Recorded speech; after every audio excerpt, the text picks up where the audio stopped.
ایک تو اجلاس میں نعرے لگائے نہیں جاتے بھائی، میں اجلاس میں ہوں.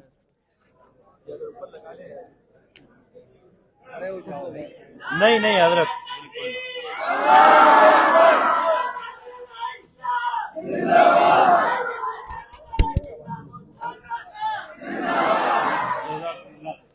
تشریف رکھیں.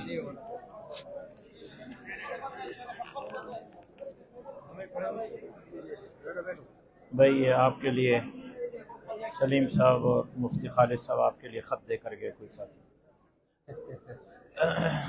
تشریف رکھیں جی ساتھی.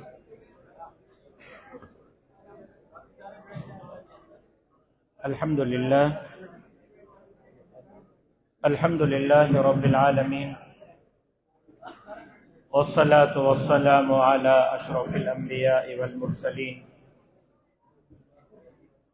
وعلى آلہ الطیبین واصحابہ الطاہرین. قال اللہ تبارک وتعالی فی القرآن المجید والفرقان الحمید. بسم اللہ الرحمن الرحیم. اهدنا الصراط المستقیم صراط الذین انعمت علیہم غیر المغضوب علیہم ولا الضالین. وقد قال النبی صلی اللہ علیہ وسلم العلماء ورثة الانبیاء. صدق اللہ العلی العظیم وصدق رسولہ النبی الأمی الصادق الامین. ان اللہ وملائکتہ یصلون علی النبی یا ایہا الذین آمنوا صلوا علیہ وسلموا تسلیما. اللہم صل علی محمد وعلی آل محمد کما صلیت علی ابراہیم وعلی آل ابراہیم انک حمید مجید. اللہم بارک علی محمد وعلی آل محمد کما بارکت علی ابراہیم وعلی آل ابراہیم انک حمید مجید. قابل ذی وقار جناب صدر اجلاس، معزز اراکین مجلس عمومی جمعیت علماء اسلام ضلع غربی کراچی، لائق صد تکریم اراکین مجلس عاملہ جمعیت علماء اسلام صوبہ سندھ، اضلاع کے عمراء، نظماء عمومی صاحبان،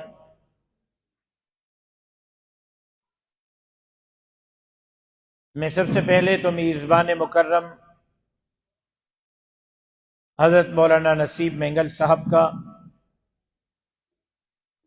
اور ضلع غربی کی مجلس عاملہ کا دلی طور پر مشکور ہوں کہ انہوں نے ہمیں یہاں آج عزت بخشی، مان بخشا. مفتی خالد صاحب نے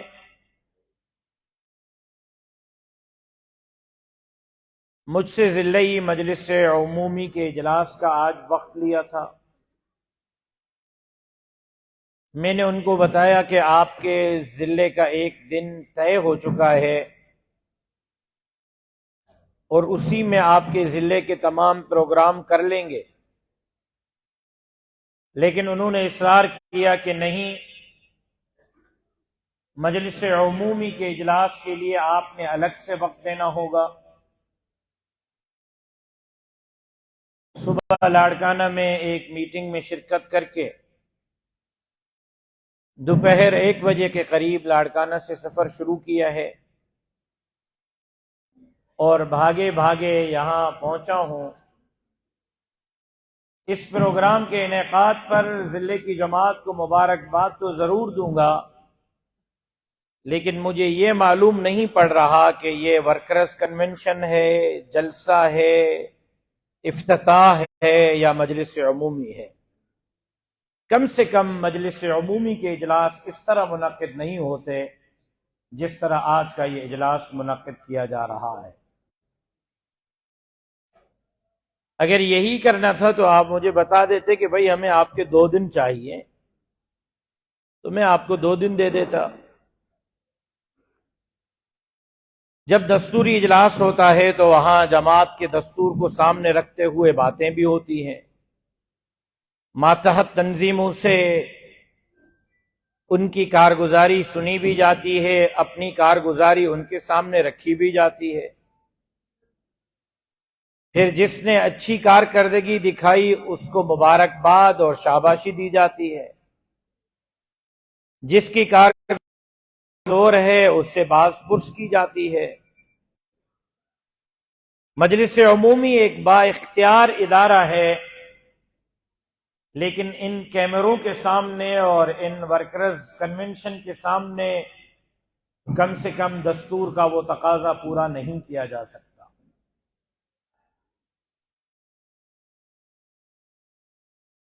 میرے ساتھیوں نے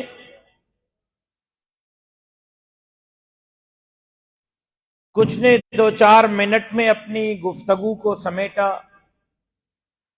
اور کچھ نے تفصیلی معروضات آپ کے سامنے رکھے ہیں۔ جن جن کے بیانات ہوئے ہیں ان سب کے سامنے میں ان کے ایک بچے کی حیثیت رکھتا ہوں، ان کے بچے کی عمر کی حیثیت رکھتا ہوں،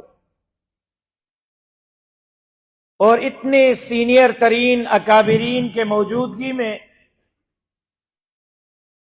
میرے لیے بیان کرنا پھر مشکل ہو جاتا ہے،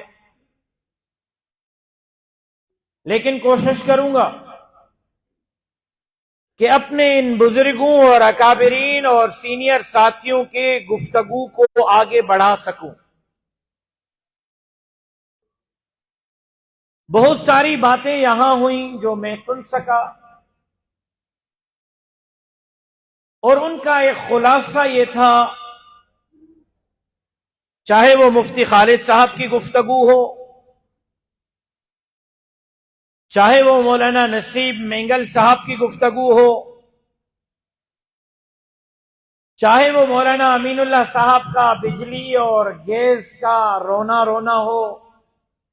مجھے یہ بھی پتہ نہیں کہ وہ پی ڈی ایم کا حصہ ہے، کون سی حکومت کے خلاف رونا رو رہا ہے،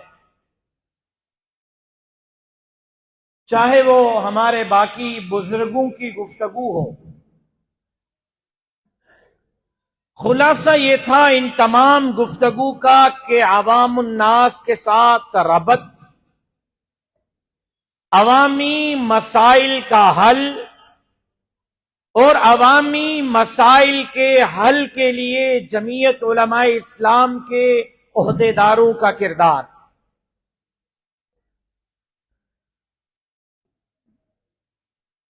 یہ ہماری بدقسمتی رہی ہے، کم سے کم مذہبی طبقے کی، مولوی طبقے کی، دیندار طبقے کی،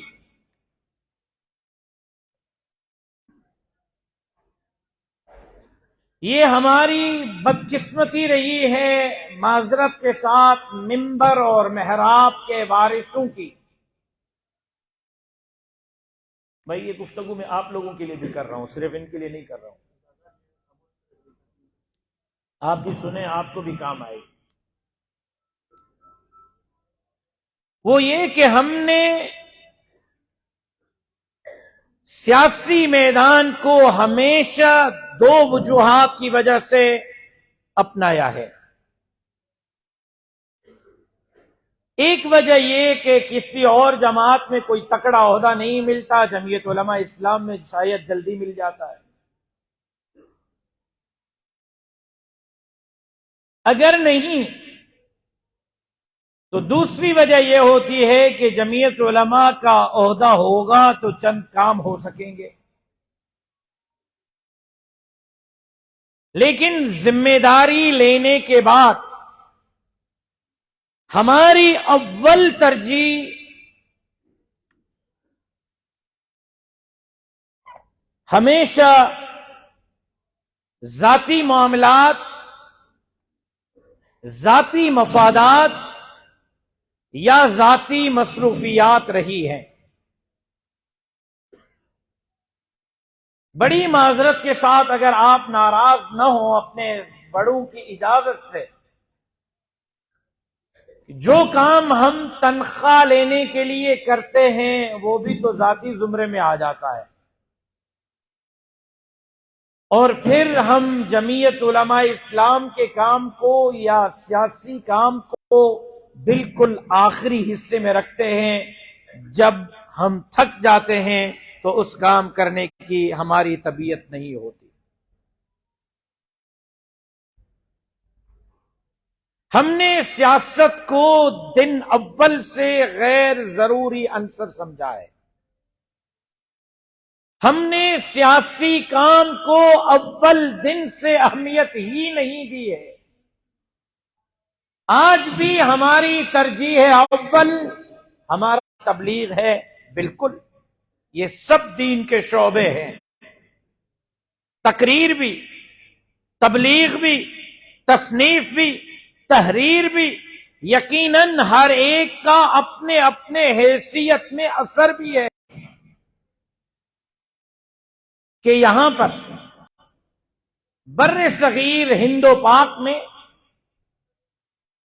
مغلوں کی سلطنت ہے، مغل امپائر کھڑا ہے اور بادشاہت کا نظام ہے۔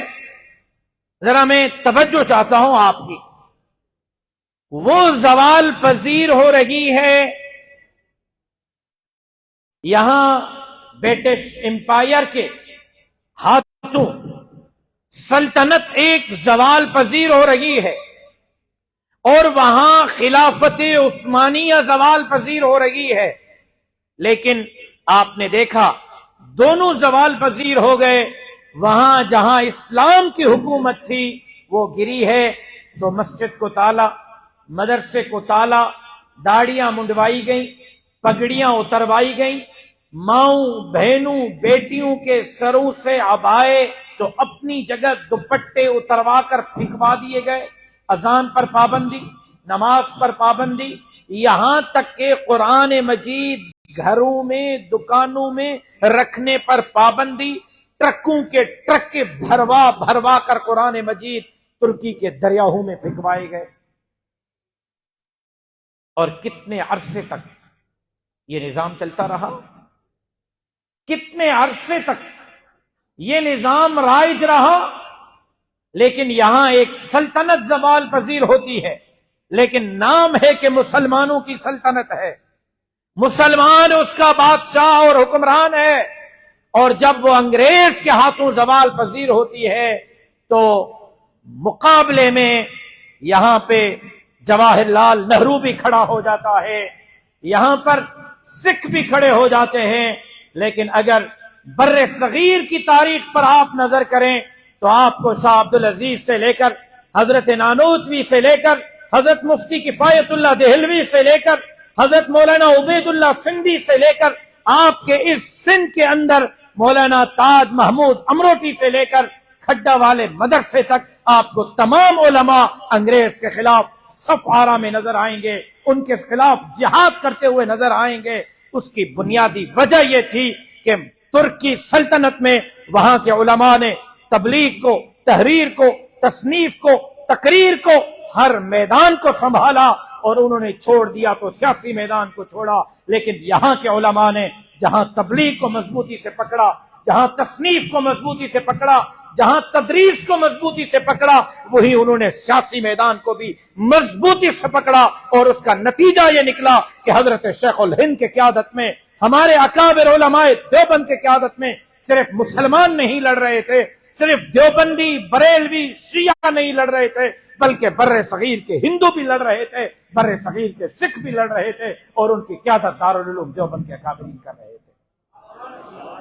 یہ سیاسی میدان تھا جس کی وجہ سے بالکل نعرے پہ پابندی ہے، یہ جلسے میں لگائیں گے، بالکل یہ اکابر علماء کی۔ پھر کہا جاتا ہے جی سیاست، میں نے ہمیشہ کہا ہے کانت بنو اسرائیل تسوسهم الانبیاء کلما ہلک نبی خلفہ نبی۔ پھر جناب رسول اللہ صلی اللہ علیہ وسلم کی حدیث مبارکہ 30 سالہ دور خلافت رہے گا. جناب ابو بکر صدیق کا وقت، جناب فاروق اعظم کا دور خلافت، جناب عثمان ذی النورین کا دور خلافت، جناب حیدر کرار کا دور خلافت اور جناب حسن مجتبیٰ کے 6 مہینے دور خلافت. 30 سال پورے ہوتے ہیں.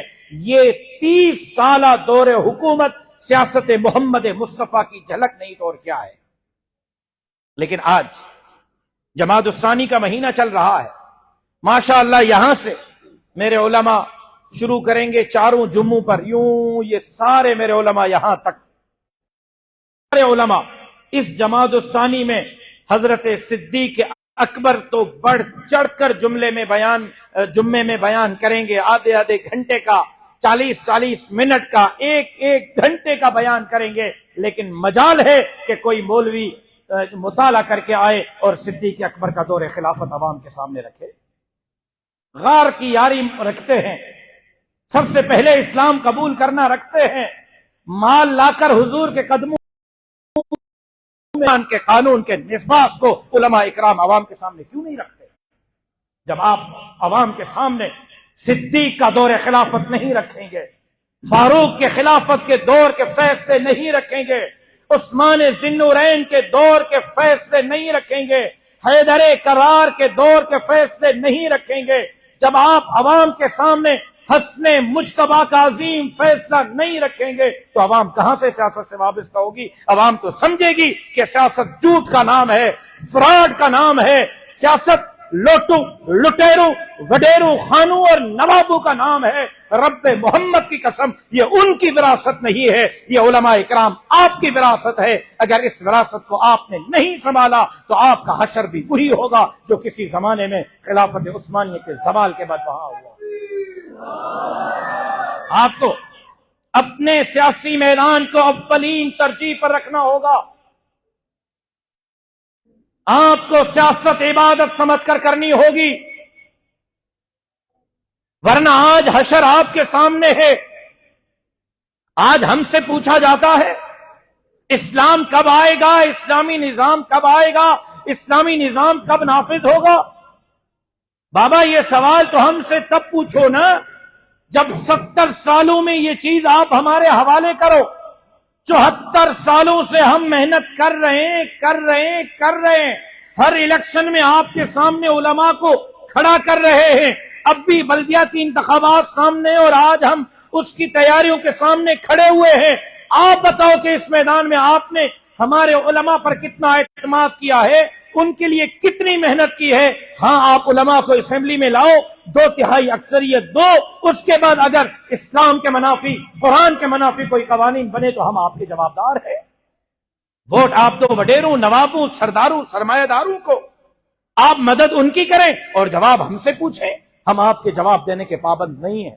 آپ ہمارے جواب دینے کے پابند ہیں کہ آپ نے عالم کے مقابلے میں جاہل کو کیوں آگے کیا، آپ نے عالم کے نمائندے کے مقابلے میں سیکولر اور لبرل جماعت کے نمائندے پر کیوں اعتماد کیا. اور جمعیت علماء اسلام عالم کی اور مسلمان کی لاش لٹکی ہوئی تھی. کیا جس نعرے پر ایک ماں بہن اور بیٹی کے ساتھ 100 بندوں نے اجتماعی زنا کی، وہ نعرہ حقیقت پر تھا یا جھوٹ پر تھا کہ پاکستان کا مطلب کیا؟ لا الہ الا اللہ. 74 سال گزر گئے، اس ملک کے اندر لا الہ الا اللہ کا نظام کیوں نافذ نہیں ہوا؟ پاکستان کا عوام آج بھی پوچھنا چاہتا ہے. اگر جمعیت علماء ہند کا کردار نہ ہو، اگر حضرت نانوتوی کے شاگردوں کا کردار نہ ہو تو یہ بر صغیر کی آزادی کی تحریک مکمل نہیں ہو سکتی. یہ بر صغیر کے علماء کا کردار ہے. اگر آپ علماء کے کردار کو نکالیں گے آپ کی آزادی کا فلسفہ اور آپ کی آزادی کی تحریک مکمل نہیں ہو سکتی. لیکن اس کے بعد آپ بزرگوں سے جا کے پڑھیں، ان سے تاریخ کا مطالعہ کروائیں نوجوانوں اور پڑھو. پھر ایک نعرہ دیا روٹی کپڑا اور مکان کا. کیوں نعرہ دیا؟ کس نے دیا اور کس کے مقابلے میں دیا؟ اگر آپ اٹھائیں، علماء کی تحریک تھی، علماء کی تحریک زور شور پہ چل رہی تھی. پاکستان کے عوام نے علماء کے آواز پر لبیک کہا، خطرہ لاحق ہو گیا. کہ کہیں اس ملک کے اندر ملا نہ قابض ہو جائیں۔ مولویوں کی تحریک کو سبوتاژ کرنے کے لیے پھر ایک جھوٹا نعرہ دیا گیا، پھر اس کے بعد قرض اتارو ملک سنوارو کا نعرہ، پھر اس کے بعد مدینے کی ریاست، ایاک نعبد و ایاک نستعین، امر بالمعروف کا نعرہ۔ 70 سال سے صرف قوم کو جھوٹ پہ جھوٹ دیا گیا ہے، اور ہم کیا چاہتے ہیں؟ اللہ کی دھرتی پر اللہ کا نظام، ہر ظالم سے بغاوت، ہر مظلوم کی حمایت، بلا تفریق پوری انسانیت کی خدمت۔ جب اب سیلاب آپ کے سروں سے گزرا ہے، حال ہی میں سندھ کے 23 اضلاع پانی سے ڈوبے ہوئے تھے، میں دعوے سے کہتا ہوں، مسجد میں ہوں، باوضو ہوں، ہر تنظیم نے اپنے اپنے بندوں کو بلا کے کہا یہ لو یہ لو یہ لو یہ لو، اور باقاعدہ پوچھا جا رہا تھا بہت سارے راشن کے ٹرک دیتے ہوئے، ہماری تنظیم کے ہو یا نہیں ہو، جاؤ ضلعی صدر سے لکھوا کے آؤ، جاؤ پی ایس کے صدر سے لکھوا کے آؤ، جاؤ ایم پی اے اور ایم این اے سے لکھوا کے آؤ۔ اگر ان صورتحال میں بھی 23 اضلاع میں بلا تفریق کون جمعیت کا کارکن ہے، کون پیپلز پارٹی کا کارکن ہے، کون مسلم لیگ کا کارکن ہے، کون پی ٹی آئی کا کارکن ہے، یہاں تک کہ کون مسلمان ہے، کون ہندو، سکھ اور عیسائی ہے، اگر بلا تفریق کسی جماعت نے خدمت کی ہے تو اس جماعت کا نام جمعیت علماء اسلام ہے۔ آپ ہمیں موقع تو دیں، پاکستان کا عوام جمعیت علماء پر اعتماد تو کرے۔ اگر یہ میرے مولوی بے سر و سامانی کے عالم میں جھولیاں پھیلا پھیلا کر ایک ایک گاؤں کے ایک ایک گھر تک پہنچ سکتے ہیں، ایک ایک خیمے تک پہنچ سکتے ہیں، ایک ایک مستحق تک پہنچ سکتے ہیں، تو بحیثیت حکمران کے کیوں نہیں پہنچ سکتے؟ لیکن سوال یہاں یہ بنتا ہے، قصور کس کا ہے؟ کیوں اس معاملے میں ہم پیچھے ہیں؟ اگر ہم جواب ڈھونڈیں، اپنے اوپر چادر اور رومال ڈالیں اور اپنی خود احتسابی کریں تو جواب یہ ملے گا بحیثیت رکن مجلس عمومی کے کہ اس معاملے میں سب سے پہلے اگر کوئی قصوروار ہے اور سب سے بڑھ کر کوئی قصوروار ہے تو میں خود ہوں۔ میں نے اپنے عہدے کے ساتھ میں نے